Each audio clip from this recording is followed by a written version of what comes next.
Newsman Opinion.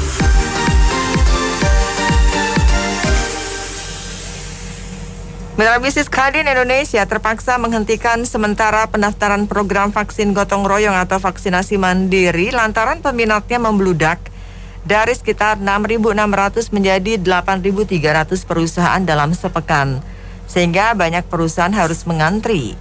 Diperkirakan vaksinasi COVID-19 mandiri oleh 8.300 perusahaan akan melibatkan 6,9 juta pegawai bersama keluarganya. Di sisi lain, Menkes mengakui untuk capai target vaksinasi 1 juta orang per hari perlu peran serta swasta. Apa komentar serta saran Anda kepada pihak-pihak terkait melihat besarnya minat swasta ikut berperan dalam program vaksinasi ini? 633-9160. Kalau menurut saya sih ya setuju ya, itu karena tandanya bahwa animo dari masyarakat atau para pengusaha supaya karyawannya sehat dan semua itu bisa sama-sama berjalan seimbang, ekonomi, produktivitasnya juga kembali normal. Semua itu kebaikan. Sisi saya rasa sih itu sesuatu yang baik ya, perlu kita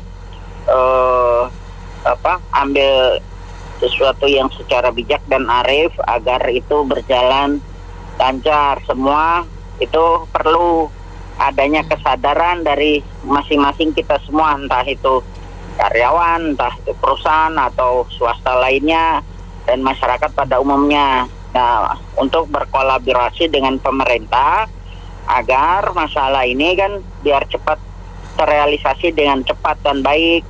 Dan target 1 juta orang per hari itu kan juga tidak mudah. Pemerintah sendiri pun saya rasa juga tidak sanggup ya. Oleh karena itu kolaborasi dengan swasta itu juga sangat baik.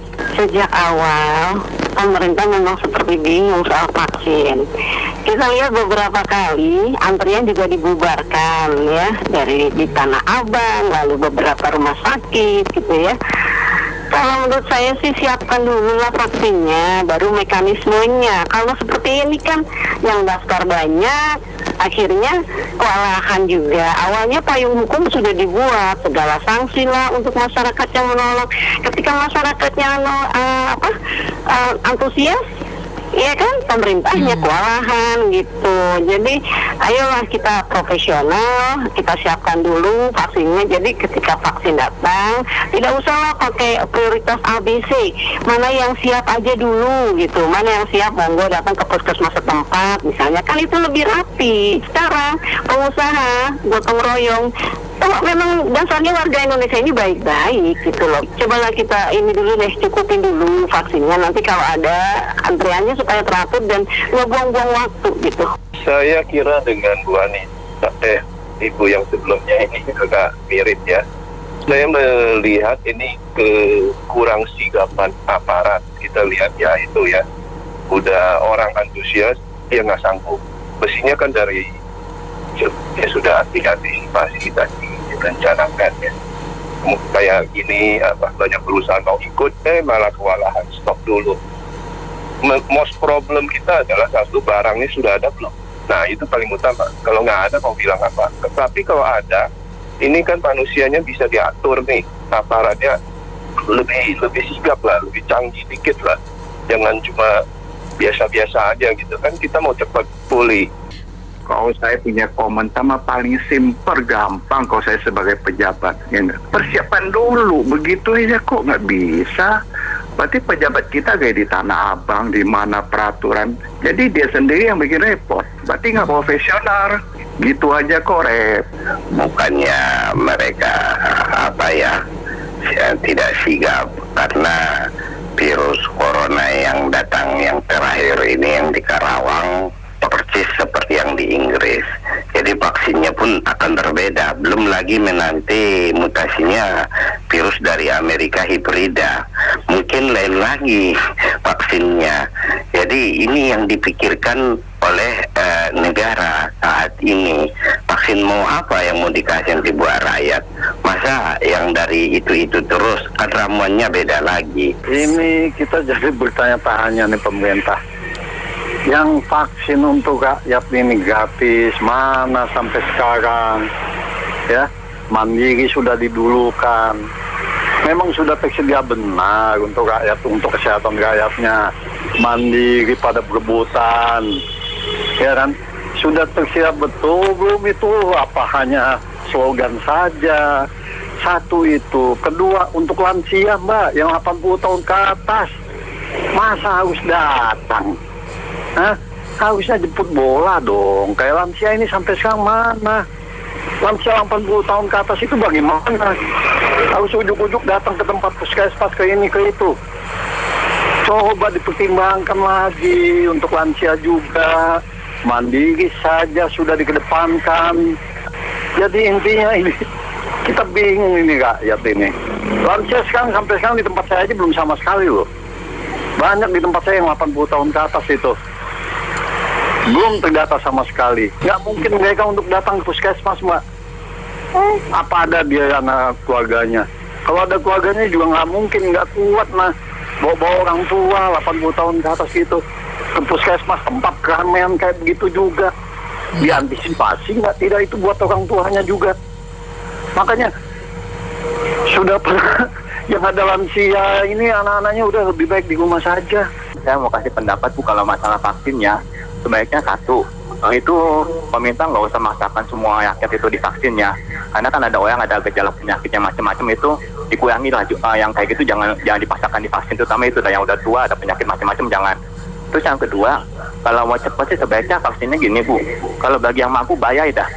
Kalau yang susah itu memang yang nggak mampu mesti disubsidi, tapi kalau yang mampu yang mesti pakai duit sendiri lah. Kalau nunggu yang gratis itu lama Bu.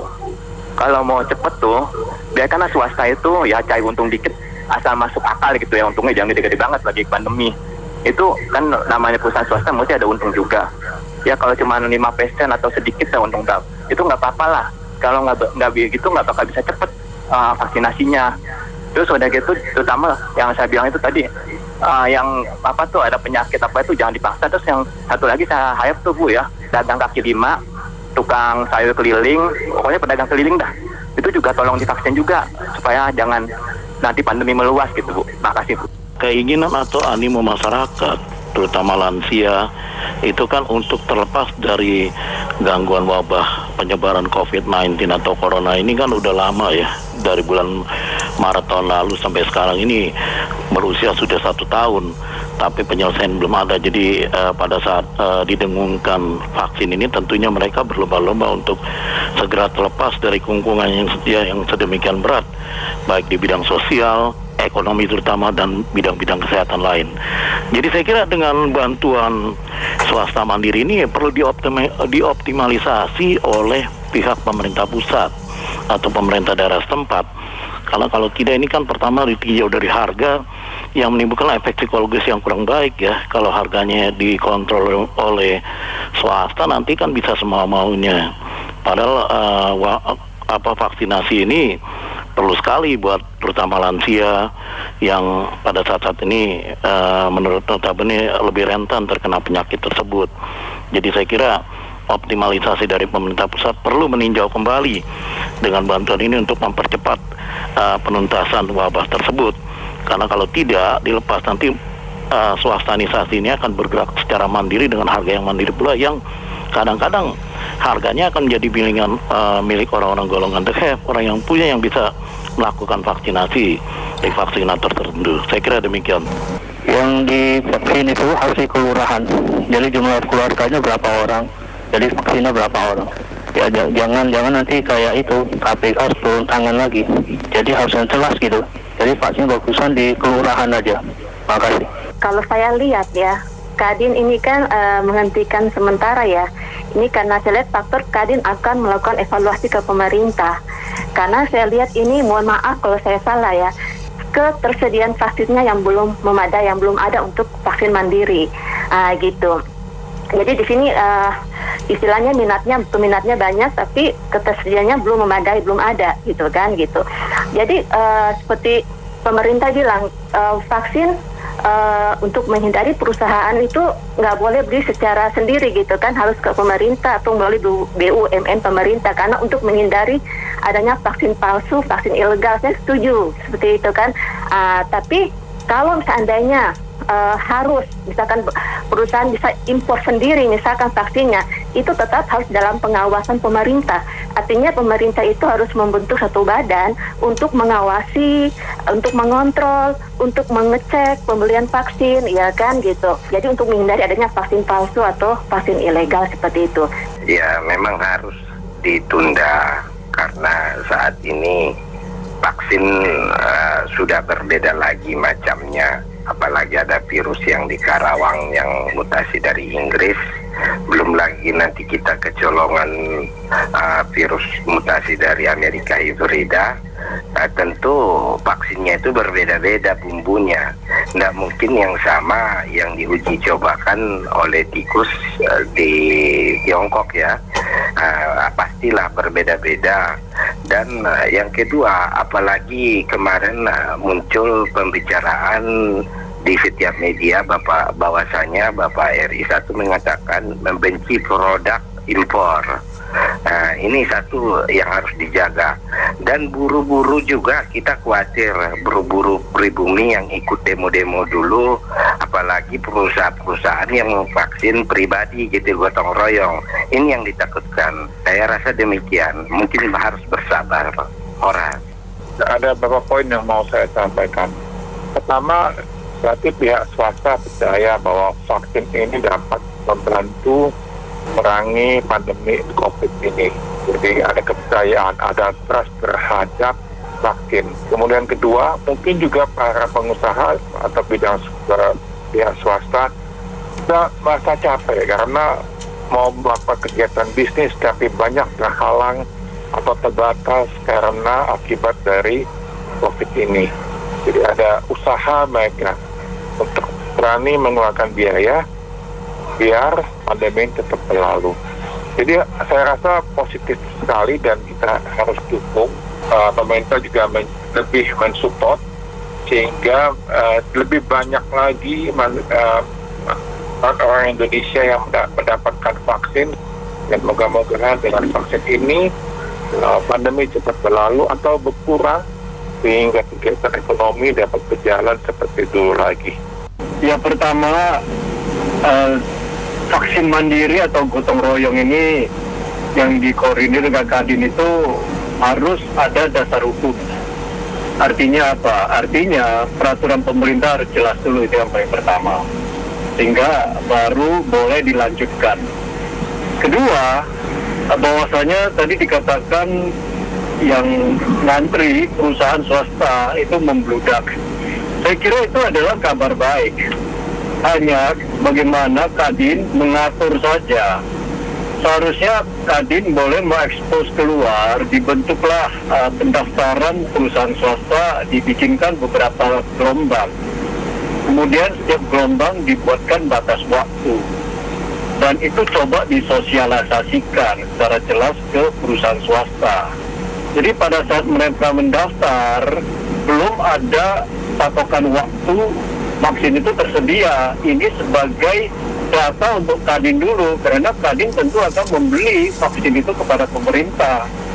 Jadi saya kira ini, saran ini layak untuk disampaikan ke Kadin supaya tetap dilakukan pendaftaran itu. Jangan ditutup, cuma diatur sedemikian rupa. Nah, gelombang pertama mungkin sekian ribu, gelombang kedua sekian ribu, akan terdata yang jelas swasta mana yang mau ikut serta dalam hal ini. Dan setelah siap semua, vaksin dimulai. Terima kasih banyak karena mitra bisnis yang sudah beropini untuk Businessman Opinion. Saya Nina Amelia.